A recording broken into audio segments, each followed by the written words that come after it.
یہ ہے. بلکہ زکوٰۃ تو ابن سبیل کے لیے بھی استعمال ہوا ہے کہ مسافر تک کے لیے, کہ اگر کوئی ہمارے گاؤں میں مسافر آ گیا, اس کا راستے سامان لٹ گیا, جو آج کل جیسے وہ ایک الگ چیز ہو جاتی ہے کہ اس میں عطائی کتنے, فراڈ کتنے, فیک کتنے, لیکن زکوٰۃ ابن سبیل کے لیے بھی استعمال کری گئی ہے, کے لیے بھی ہے, مؤلفۃ القلوب کے لیے بھی ہے, تالیف قلب کے لیے, کہ انسان اگر لگ رہا ہے کہ ہاں یہ اسلام کے دائرے سے نکل جائے گا یا کچھ ہو جائے گا, اس کے دل کی دلجوئی کے لیے بھی زکوٰۃ دی جا سکتی ہے, اور دی گئی ہے حضرت عمر رضی اللہ تعالیٰ عنہ کے زمانے تک. تو اس طرح کی چیزیں اسلام نے کبھی کوئی کرائٹیریا نہیں کیا. اسلام نے انسانیت کو کسی دوسرے حصے میں تقسیم نہیں کرا ہے, اس لیے فقراء, مساکین جو کوئی بھی ہیں وہ اگر غریب ہیں تو آپ کی زکوٰۃ کے مستحق ہیں. ہمارے قریب میں بہت بڑے ایسے لوگ ہوتے ہیں جو اپنے حساب سے زکوٰۃ نکالتے ہیں اور زیادہ ہوتی ہے, اور جیسے وہ کاروباری ڈوب گیا, اس کاروباری کو اٹھانا یا اس سے کاروبار کرنا کہاں تک جائز ہے؟ مطلب کوئی کاروبار کر رہا تھا, کوئی انسان, کوئی ویپاری تھا, اس کا کاروبار ڈوب گیا, اب ڈوب گیا, اب آپ کہہ رہے ہو کہ اس کو زکوٰۃ سے اس کی مدد کرنا کس حد تک جائز ہے, اور بالکل کی جا سکتی ہے, بالکل اس میں کوئی حق, اس میں کوئی وہ نہیں ہے کہ اگر کسی انسان کی, اس میں کسی بھی چیز میں, بلکہ اگر کسی کو جاب کے لیے بھی ہو یا کسی اور کا بزنس شروع کرنا ہو یا کسی اس طریقے سے, کہ اسلام بات کرتا ہے انڈیپینڈنٹ بنانے کی. اسلام نے اسی لیے سب سے پہلے دیکھیں اسلام اللہ کا کہا کہ بھلے آپ دینے والوں میں سے, لیکن اللہ کا شکر ادا کرنا چاہیے اس جذبے کے ساتھ کہ اللہ تیری تقسیم اور تیری اسکیم ہے کہ آج میں دینے والوں میں ہوں. ہو سکتا تھا کہ میں لینے والوں میں بھی ہوتا, کہ میں ہاتھ پھیلانے والوں میں ہوتا اور مجھے دینے والا کوئی اور ہوتا. تو اس جذبے کے ساتھ ہمیشہ دینا چاہیے کہ نہ تو میں اللہ پہ کوئی احسان کر رہا ہوں, نہ معاشرے پہ کوئی احسان کر رہا ہوں, کہ اگر اللہ نے مجھے مال دیا ہے تو یہ تو اللہ کی تقسیم اور اللہ کی اسکیم کا نتیجہ ہے, کہ اس کی عنایت ہے کہ اس نے مجھے اس لائق بنایا کہ آج میں دینے والوں میں ہوں. ممکن تھا کہ میں لینے والوں میں کھڑا ہوتا, اور اس طریقے کی حالات اگر آ جائیں تو اس حالات میں زکوٰۃ دی جا سکتی ہے. یہ ہے کہ اگر ایک انسان ہے, میں آپ کو مثال دیتا ہوں کہ ایک انسان ہے زکوٰۃ کا مستحق ہے, پتہ لگا 10 لوگوں نے اس کو دے دی زکوٰۃ, اب اس کے پاس اتنا مال جمع ہو گیا کہ اب اگلے سال اس کے اوپر زکوٰۃ فرض ہو جائے گی. زکوٰۃ جب ہم دیتے ہیں تو ہمیں پتہ ہونا چاہیے کہ کس طرح کے لوگ مستحق ہیں زکوٰۃ کے لیے, کن کن لوگوں کو ہم زکوٰۃ دے سکتے ہیں. اور دوسرا سوال یہ ہے کہ اگر اس کو چینلائزڈ کرنے کی کوشش کی جائے تو کیسے کریں؟ براڈر سینس میں بتا رہا ہوں آپ کو کہ زکوٰۃ ہر ضرورت مند مستحق ہے, اور انسانیت کی کسی بھی فلاح و بہبود کے کام کے لیے زکوٰۃ کا پیسہ استعمال کیا جا سکتا ہے. انسانیت کی, معاشرے کی, چاہے وہ ہاسپٹل بنانے ہو, اسکول بنانے ہو, چاہے پیاؤ بنانا ہو, چاہے راگیروں کے لیے سرائے بنانی ہو, یا اس طرح کے کچھ بھی کام اگر کرنے ہو تو وہ زکوٰۃ کے لیے مد میں سے استعمال کیے جا سکتے ہیں. یہ تو آگے آپ کا پہلے سوال. دوسرے سوال کا آپ پھر وہی چیز, آج میں آپ کو کہہ رہا ہوں, اب آپ ذمہ دار بنیے اپنے خاندان کی, اور آپ کے خاندان میں جتنے لوگ زکوٰۃ دینے والے ہیں آپ ان سے کہیے کہ آپ مجھے دو زکوٰۃ, اور میں اپنے حساب سے دیکھوں گا کہ کون کون لوگ مستحق ہیں میری زکوٰۃ کے, اور آپ ذمہ دار بنیے. جتنے اگر آپ کو 5 لوگ ہی ملتے, 5 لوگوں نے اگر آپ کو 5,000 کر کے 25,000 سے آپ ایک ایسے انسان کی مدد کیجئے جو واقعی مستحق ہو, لیکن آپ خود تو ذمہ دار بنیے. ہمیشہ ذمہ داری لی جاتی ہے, کبھی دی نہیں جاتی ہے. ذمہ داری لینی پڑے گی ہمارے کو اپنے لیے, کہ ہم اپنے حصے کے خود ذمہ داری کتنا ادا کر سکتے ہیں. جلال آتش و برق و صحاب پیدا کر, اجل بھی کانپ اٹھے وہ شباب پیدا کر, تو انقلاب کی آمد کا انتظار نہ ہو کر جو ہو سکے تو خود ہی انقلاب پیدا کر. انسان کو چاہیے کہ خود آدمی جتنا ہم کر سکتے ہیں, میں اپنی کیپیبلٹی کے لیے جتنا رسپانسیبل ہوں وہ تو میں کروں. جیسے ڈاکٹر صاحب نے کہا کہ میں کا لفظ استعمال کیا, میں ٹھیک ہے, میں جتنا کر سکتا ہوں میں کروں تو اتنا, تب تو میں دوسرے کو بولنے کا حقدار ہوں گا. ایک سوال, دکھاوا کیوں کرتے ہیں ہم لوگ؟ اگر ہم دینا ہے کسی کو کچھ چیز, حدیث میں بھی لکھا ہے, کتابوں میں بھی لکھا ہے, جب ہم کسی کو دے رہے ہیں تو ہم دکھاوا نہ کریں. ظفر صاحب, دکھاوا کیوں کیا جاتا ہے؟ ہاں ظفر صاحب آپ سے پوچھنا چاہتا ہوں. دکھاوا کیوں کیا جاتا ہے؟ یہ تو کمزوری ہے انسان کی, انسان کمزور ہی بنایا گیا ہے.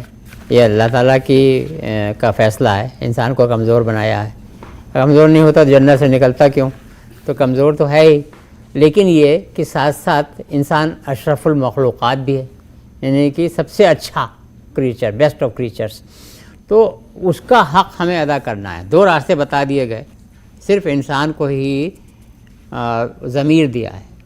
جو ضمیر ہے کانسشنس, وہ صرف انسان کو دیا, فرشتوں کو بھی نہیں دیا, جنوں کو بھی نہیں دیا, اور حیوانوں کو تو دیا ہی نہیں, صرف انسان کو دیا. ضمیر کی وجہ سے اشرف المخلوقات ہے. تو یہ بتا دیا کہ 2 راستے ہیں یہ, اور اس میں سے تمہیں یہ بھی بتا دیا کون سا غلط ہے کون سا صحیح. اب تم فیصلہ کرو اپنے حساب سے. اگر تم نے غلط فیصلہ کیا تو تمہیں اسی حساب سے جہنم ملے گی وغیرہ وغیرہ. تو یہ جو آپ فرما رہے ہیں کہ دکھاوا کیوں کرتے ہیں, تو دکھاوا جو ہے وہ انسان بہک جاتا ہے